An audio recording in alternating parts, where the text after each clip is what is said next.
자, 이번에는 당나라 소개입니다. 자, 당나라 건국부터 볼게요. 자, 당나라 건국은 이연이라는 고조가 하게 됩니다. 중요하지 않고 수도 장안을 좀 주목해 주세요. 장안. 장안이란 수도인데 옆에 나와 있지만 국제적인 수도로 유명합니다. 우리가 알아야 될 것은 요 태종이에요. 태종. 태종 이세민인데요. 최전성기입니다. 우리나라 입장에서는 고구려를 공격한 걸로 유명하죠. 그래서 당태종이 직접 고구려까지 쳐들어오죠. 그래서 양만춘 장군이 맞서 싸운 안시성 전투, 우리 영화로 유명하죠. 이 당태종 제일 중요한 건 요거예요. 꼭 기억해 주세요. 율령 체제를 완성합니다. 율령이라는 것은 한마디로 법이에요. 법. 그래서 율령 체제 여기 나와 있죠. 이런 시스템. 그래서 보면은 삼성 육부라는 걸 운영을 하고 지방에서는 주연제를 운영을 해요. 여기 삼성 나와 있죠? 자, 여기 보면은 성이 3개 있어요. 왼쪽 하단에. 그래서 요거를 삼성이라 부르고 이 상서성 아래 부가 6개가 있어요. 그래서 삼성, 육부 이렇게 표현을 합니다. 3개 성에서 나라 일을 결정을 해요. 결정을 하면 이 결정한 걸 토대로 각 부에서 해당 분야를 집행을 하는 거예요. 그래서 삼성 육부 시스템이 당태종 때 완성이 되었었다라는 거는 꼭 기억해 주세요. 그리고 지방은 주현으로 운영이 되었는데 이것을 주현제라고 하는데 중요하지 않아요. 그리고 관리제도 과거제가 이때 시행이 됐었고 과거제는 우리 앞서 기억나죠? 여기 있잖아요. 수나라 문제가 시작을 했었고 이때 과거제가 운영이 또 되고요. 또 요 3가지가 더 중요합니다. 균전제라는 걸 운영을 합니다. 농민 남자들한테 땅을 주어줘요. 땅. 그럼 그 땅을 받으면 남자들은 농사를 져서 세금을 내게 되는데 그 세금을 조용조라고 해요. 이러한 세금들이 있어요. 그리고 부병제라고 해서 군대에 동원이 됩니다. 농사를 짓지 않을 때는 훈련을 받고 전쟁 시에는 병사로 나가게 되죠. 한마디로 땅이 주어지고 그 땅에 대해서 세금을 내고 그리고 유사시에 군대를 의무지는 이러한 제도 요 3가지 꼭 기억해 주세요. 균전제, 조용조, 부병제가 있었다. 이러한 법적 시스템을 율령이라 그러고 언제 완성이 되었다? 태종 때 완성이 되었다. 그래서 태종하면 딴 거 필요 없어요. 율령 꼭 기억해 주세요. 율령. 자, 그리고 이랬던 당나라 요 고종 있네요. 고종 때는 우리 한국사에서 백제 고구려를 무너뜨린 걸로 유명합니다. 이런 전성기 당나라가 무너지는 것이 안사의 난 때예요. 현종이나 황제가 당나라의 현종이나 황제가 양귀비라는 미녀에 빠지게 되죠. 그래서 지방의 절도사 세력이었던 안록산이라는 사람이 있어요. 그 부하였던 사사명.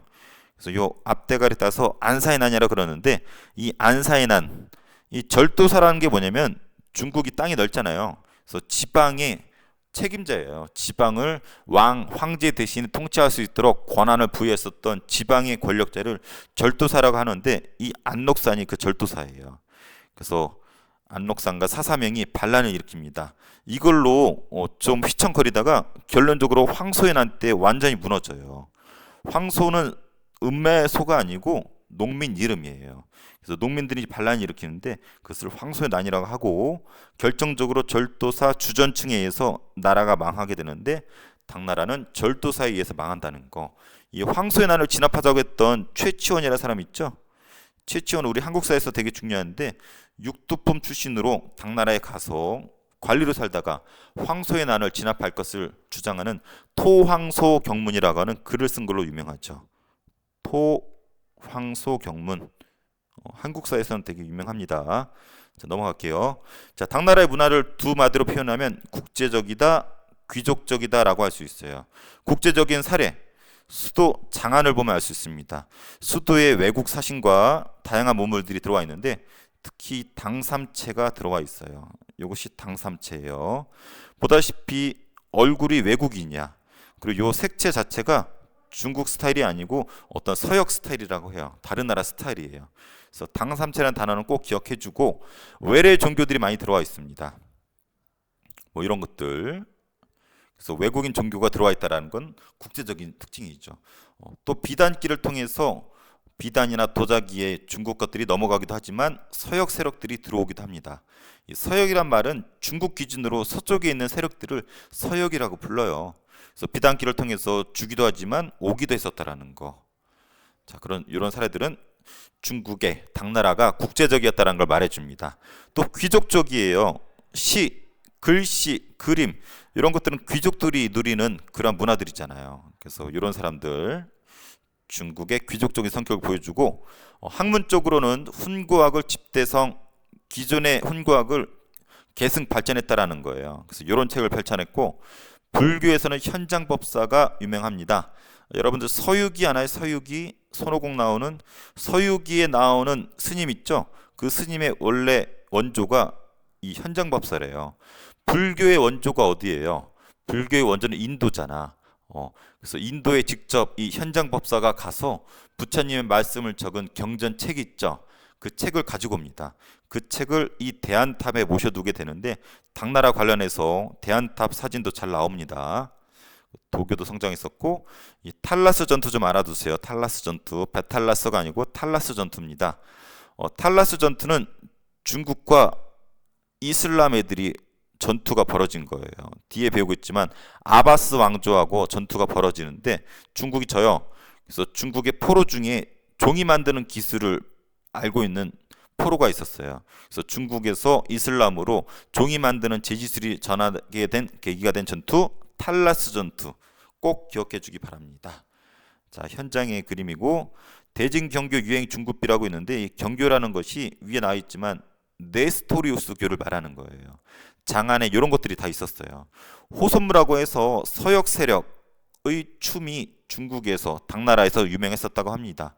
그래서 요 네 가지 그림은 당나라 장안에서 볼 수 있는 대표적인 것들이고 당나라 문화를 설명하는 시험에 잘 나오는 것들입니다. 당나라가 대단한 것은 이 동아시아 있죠. 동아시아 문화의 주인공이 됩니다. 동아시아는 이런 나라들을 말해요. 한국, 중국, 일본을 동아시아라고 합니다. 그래서 이런 나라들의 영향을 주는데 공통된 요소들을 갖게 되는데 요 네 가지 꼭 기억해 주세요. 한자, 유교, 불교, 율령은 동아시아가 누리는 공통된 문화고 당나라가 중심이 돼서 퍼뜨립니다. 자세한 건 뒤에 설명을 할 거고 자, 당나라 형광펜으로 한번 최종 정리해 볼게요. 중요한 거 태종 중요합니다. 딴 거 필요 없어요. 율령 체제. 자, 율령이 이런 것들이 율령이라는 건데 여기 있는 것들은 다 중요해요. 자, 근데 또 너무 난잡하게 또 다 알면 어려우니까 여기서는 선생님 삼성육부 꼭 기억해 주고 균전제, 조용조, 부병제를 했었다라는 거 꼭 기억을 해주세요. 그리고 안사의 난과 황소의 난을 계기로 결론적으로 절도사에 의해서 망한 나라 당나라라는 거. 당나라의 문화는 국제적이고 귀족적입니다. 국제적인 성격, 수도 장안을 보면 알 수 있고 외래 종교들이 있었다라는 거. 그리고 당삼체 꼭 기억해주고 그 다음에 탈라스 전투를 통해서 중국의 제지수이 전달된 거랑 이런 귀족적인 문화가 있었다라는 거 꼭 알아두기 바랍니다.